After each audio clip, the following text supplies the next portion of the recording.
अस्सलाम वालेकुम, नमस्कार, सत श्री अकाल एंड गुड इवनिंग। मैं हूं आरज़ू काज़मी और आप देख रहे हैं पॉइंट ऑफ व्यू। आज ही हम ज़रा बात करेंगे भारत और पाकिस्तान की। और जैसे कि आप सब जानते हैं, पिछले दिनों जो कुछ हुआ पाकिस्तान में, जिस तरह से गवर्नमेंट चेंज की गई या चेंज हुई, उसके ऊपर भी हम बात करेंगे कि उससे क्या भारत को कोई फ़र्क पड़ता है या भारत में किसी किस्म का कुछ सोच ऐसी है कि वो क्या सोचते हैं कि इस तरह से जो चेंज किया है गवर्नमेंट को, जो कि हमेशा ही होती है, कभी भी कोई 5 साल मुकम्मल नहीं करता, तो इससे क्या हमारे साथ जो पड़ोसी मुल्क हैं उन्हें कोई फ़र्क पड़ता है या कोई फ़र्क नहीं पड़ता? वो कहते हैं ठीक है जी, जो कुछ हो रहा है होता रहे। लेकिन साथ-साथ जो हमारे नए प्राइम मिनिस्टर आए हैं, शहबाज़ शरीफ साहब, उन्होंने Indian prime minister Narendra Modi ji को लेटर भी लिखा है और कहा है कि जी आइए, बैठते हैं, बात करते हैं और आप जितने भी प्रॉब्लम्स हैं उसको सॉल्व किया जाए। तो इसके ऊपर हम बात करेंगे। हमें जी आज ज्वाइन करेंगे एम्बेसडर अशोक सज्जनहार। आप सब सर को जानते हैं और टीवी पे देखते भी रहते हैं। बहुत शुक्रिया sir, thank you so much. तो Thank you, Arzu. Arzu, always a pleasure to be with you. Thank you. Thank you so much sir. Sir, कैसे देख रहे हैं आप पाकिस्तान में जो चेंजेस आए हैं? क्या इंडिया में उससे कोई फर्क पड़ता है? आप लोग क्या समझते हैं कि या ये कि कुछ फर्क नहीं पड़ता, ठीक है, जो हो रहा है होता रहे? क्योंकि कहा तो यही जा रहा है कि हमारा अंदरूनी मामला है, लेकिन ऐसा होता नहीं है यूजुअली। नहीं, आप बिल्कुल ठीक कह रहे हैं आरजू। नहीं, जो देखिए एट वन लेवल तो हम ये मानते हैं जो अंदरूनी मामला है, क्योंकि इसमें हमें कोई दखल अंदाजी का वो नहीं है, ना हम करना चाहते हैं। जो आपके यहाँ पर हो रहा है, आपकी इंटरनल पॉलिटिक्स है और हर देश में ऐसी कुछ चीज़ें होती रहती हैं, तो आपको अपने आप ही इसको संभालना है, आपने अपने आप ही उसको निपटाना है। परंतु जैसे आपने बिल्कुल ठीक तरीके से कहा, जहां पर कोई भी अगर बदलाव होता है, कोई भी तब्दीली होती है, तो आसपास के जो देश हैं, पड़ोसी देश हैं, उनके ऊपर जरूर असर होता है। और भारत और पाकिस्तान तो जैसे कहा जाए, these are two twins joined at the hip.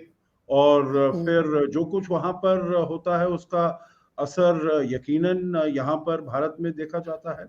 परंतु इसमें एक चीज है, आपने बिल्कुल ठीक कहा, जो नए प्रधानमंत्री हैं शहबाज शरीफ, उन्होंने प्रधानमंत्री मोदी को चिट्ठी लिखी है, वो उसका जवाब था। पहले प्रधानमंत्री मोदी ने उनको चिट्ठी भेजी, उनको मुबारकबाद दी, जो आप ये नए प्रधानमंत्री आप बनकर आए हैं, 23वें प्रधानमंत्री पाकिस्तान के आप बनकर आए हैं। तो उनको आपने आगे के कार्यकाल के लिए उनको मुबारक दी और कहा जो हम अगर आप आतंकवाद को रोकेंगे तो हम साथ मिलकर बैठकर काम कर सकते हैं और अपने दोनों देशों के जो रिश्ते हैं, संबंध हैं, उनको अच्छी तरीके से उनको हम ठीक कर सकते हैं। तो उन्होंने जो बताया है, शहबाज शरीफ साहब ने उनको चिट्ठी के जवाब में लिखा है, जो हम सभी जो दोनों देशों के बीच के मसले हैं, जो कश्मीर का मसला है, उसको हल किया जाए। और कहा है आतंकवाद से तो पाकिस्तान ने भी बहुत नुकसान झेला है। वो मैं समझता हूँ, ठीक है, पाकिस्तान ने नुकसान झेला है, परंतु जिसे हमारी तरफ से कहा जाता है, Pakistan is the AP centre of terrorism. आप पूरी दुनिया में कहीं देख लीजिएगा, कोई भी अगर आतंकी अगर हमला होता है तो उसकी कहीं ना कहीं जो जड़ होती है आरजू, वो पाकिस्तान तक पहुंच जाती है। चाहे वहां पर वो लोग गए हों, उन्होंने ट्रेनिंग की हो या कुछ किया हो, या फिर अगर आप पहले 20 साल 22 साल पहले 9/11 में हुआ था, वहां पर भी लोगों को यहीं से, इसी के एरिया से ट्रेनिंग दी गई थी। 20 साल तक तालिबान के जो लोग थे वो भी यहाँ पर रहे, ओसामा बिन लादेन यहाँ पर रहे, चाहे लंदन अटैक्स रहे हों, मैड्रिड अटैक्स रहे हों, बाली अटैक्स रहे हों, तो सबकी वहाँ पर पाकिस्तान की उनकी कनेक्शन हो जाता है। तो इस और भारत में तो जो कुछ भी होता है, जम्मू कश्मीर में हो या और उसमें हो, स्टेट्स में हो, राज्यों में हो, तो सभी का एक कनेक्शन पाकिस्तान से होता है, हम ये देखते हैं।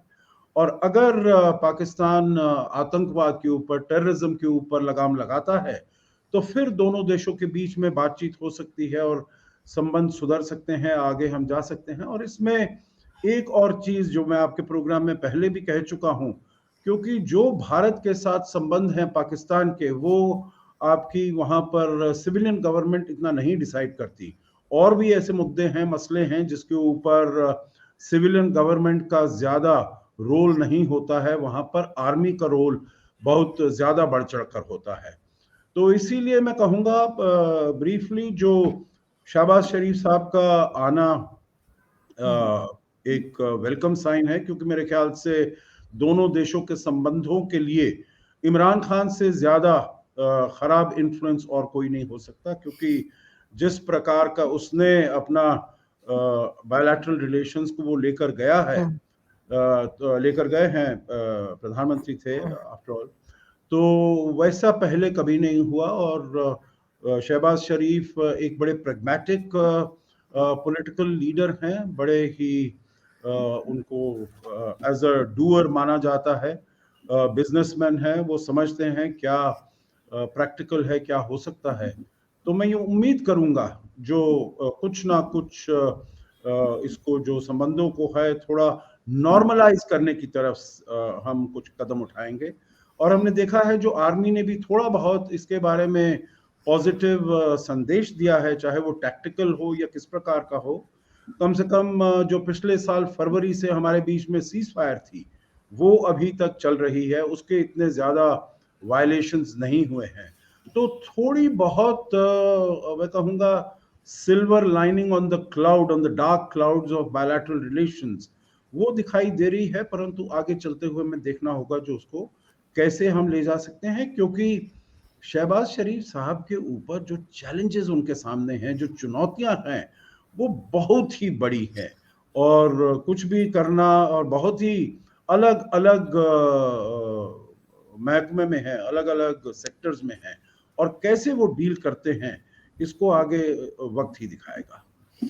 नहीं, आप बिल्कुल ठीक कह रहे हैं, लेकिन सर एक चीज़ और यहाँ पे मैं आपसे पूछना चाहूँगी कि जब इमरान खान साहब की गवर्नमेंट थी, तो इंडियन प्राइम मिनिस्टर का कहा जाता था कि वो फ़ोन कॉल नहीं रिसीव कर रहे हैं उनकी। लेकिन जब शहबाज शरीफ साहब की गवर्नमेंट आई है, तो उन्होंने मुबारकबाद भी दी है और आपस में कुछ ना कुछ बातचीत चल रही है। इसकी आपको क्या वजह लगती है कि इमरान खान साहब के टाइम पे इतना कोल्ड शोल्डर क्यों दिया गया? देखिए, इमरान खान जब आए थे तो उनको भी प्रधानमंत्री मोदी ने मुबारकबाद की चिट्ठी भेजी थी। उनके बीच में भी ये वो हुआ था, एक्सचेंज ऑफ इनिशियल लेटर्स हुआ था। परंतु फिर जो रवैया रहा इमरान खान का, वो 2018 में आए, और फिर जिस प्रकार से जब 5 अगस्त 2019 में वो चेंज हुआ स्टेटस ऑफ जम्मू कश्मीर, उसको यूनियन टेरिटरी बना दिया गया, आर्टिकल 370 को रद्द कर दिया गया।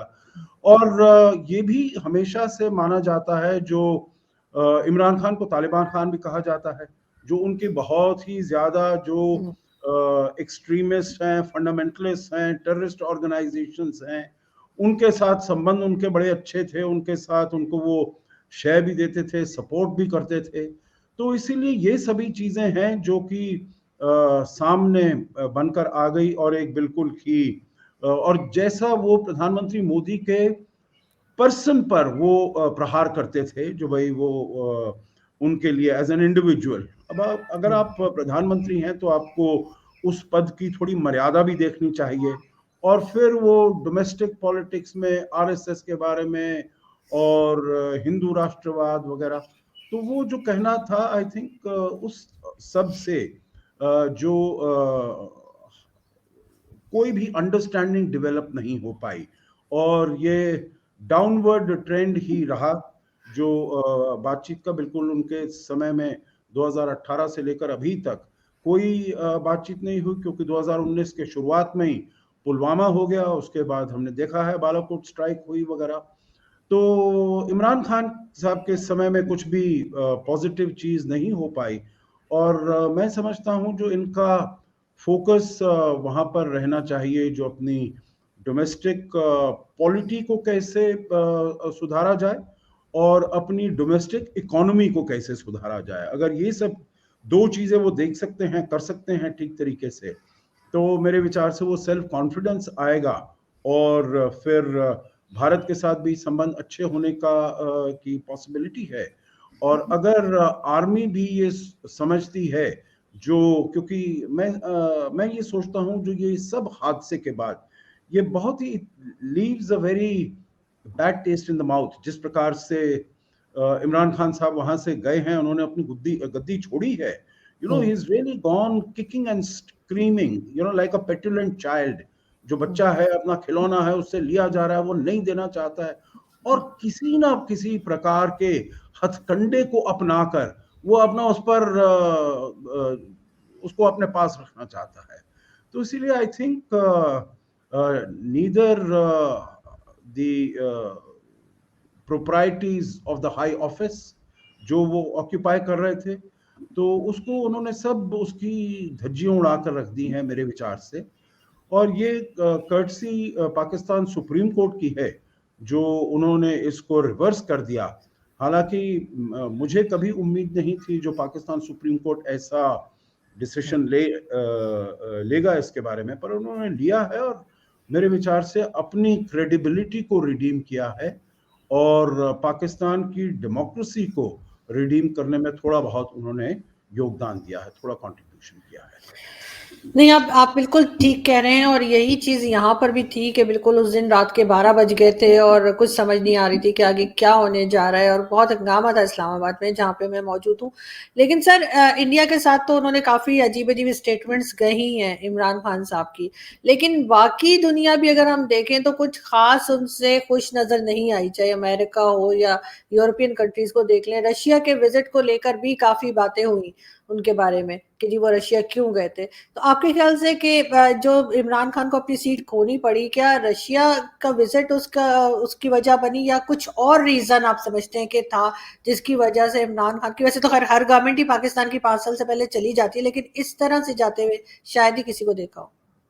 जी, आप बिल्कुल ठीक कह रहे हैं, इस तरह जाते हुए तो किसी को भी नहीं देखा है, क्योंकि जो भी आई थिंक जो इन्होंने बहुत ही इमेच्योरिटी का प्रदर्शन किया है। He has not behaved true to the high ethics and the high morality जो उनका वो दफ्तर था, प्राइम मिनिस्टर्स ऑफिस। आपने देखा है पहले भी 2 बारी पाकिस्तान में नो कॉन्फिडेंस मोशन हुआ है, जब तब के प्रधानमंत्रियों को पता चल गया जो they don't enjoy the support of the majority in the national assembly, तो उन्होंने अपने आप उससे पहले ही इस्तीफा दे दिया।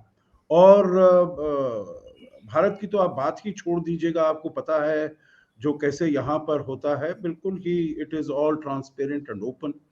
परंतु जिस प्रकार से ये सब चीजें बातें हो रही थी और इमरान खान तो असेंबली में नहीं आए, मतलब ये क्या हुआ, जो he is the leader of the house, और अगर अपनी गवर्नमेंट को डिफेंड करना है तो आप आइए, मतलब आप कहाँ मुंह छुपा कर बैठे हुए हैं वहां पर अपने घर में या अपने ऑफिस में, आप औरों को सामने भेजते जा रहे हैं। Meaning this is the sign of a very poor leader, जो अपने लेफ्टिनेंट्स को और अपने सोल्जर्स को सामने झोंकता जाता है, जो आप इसमें वो तबाह हो जाइए और मैं पीछे अपना बैठा रहूंगा। और इसी प्रकार का उन्होंने, there has to be some grace in the manner in which you conduct yourself. और ये तो बिल्कुल ग्रेस क्या है, इन्होंने बिल्कुल ही डिसग्रेसफुली अपने को कंडक्ट किया है मेरे विचार से। और I think this will be written in he will come out as a very poor example of prime minister going forward। क्योंकि जब आप जाते हैं, व्हाट इज मोस्ट वैल्यूएबल आपके लिए कॉन्स्टिट्यूशन है, संविधान है। अब यहाँ पर संविधान को उन्होंने एकदम ही टोर इट टू श्रेड्स, और जो उनके साथ भी थे, चाहे वो स्पीकर नहीं आए 3 अप्रैल को, जो डिप्टी स्पीकर आए उन्होंने टोटली अनकॉन्स्टिट्यूशनल वो चीज की जो हम ये फॉरेन कॉन्स्पिरेसी है, तो इसीलिए हम इसको नो कॉन्फिडेंस मोशन को रद्द करते हैं यहाँ पर। और with in a few minutes प्रधानमंत्री जी अपना चले गए प्रेसिडेंट के पास और कहा जो आप डिसॉल्व कर दीजिएगा। So all these things are illegal. बाद में इवन द स्पीकर और डिप्टी स्पीकर उन्होंने भी कंडक्ट करने से मना कर दिया, क्योंकि वो कहते हैं उनकी personal loyalties were to Imran Khan. जब आप ऐसी पोजीशन ऑक्यूपाई करते हैं, और आपके राष्ट्रपति जी भी वो कहते हैं मैं बीमार हो गया हूं, मैं ओथ ऑफिस नहीं दे सकता।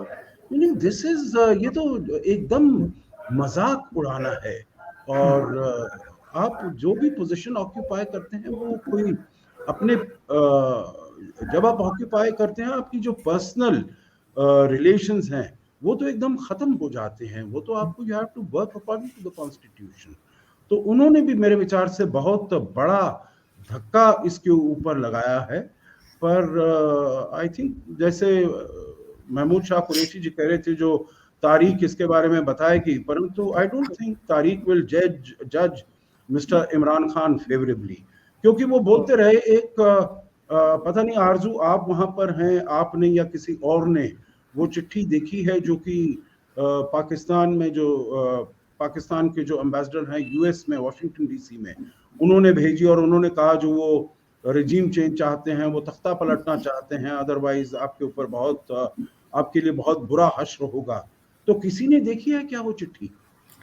अगर वो कहते हैं सर जी यहाँ पे तो यही कहा गया है, बल्कि डीजी आईएसपीआर की तरफ से भी यही कहा गया है कि ऐसा कुछ नहीं लिखा हुआ उस लेटर के अंदर, और ना ही कोई साजिश की गई है, ना ही कोई गवर्नमेंट के हटाने को कहा गया है। उनकी बात तो सब रिजेक्ट कर दी गई है आईएसपीआर की तरफ से।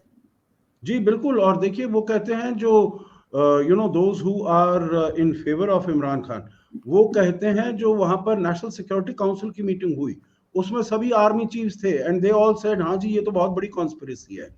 And I am told that when the supreme court demanded, जो आप हमें मिनट्स ऑफ मीटिंग दिखाइए, जो आपकी नेशनल सिक्योरिटी काउंसिल की मीटिंग हुई उसके मिनट्स बताइए, तो that they were not able to produce.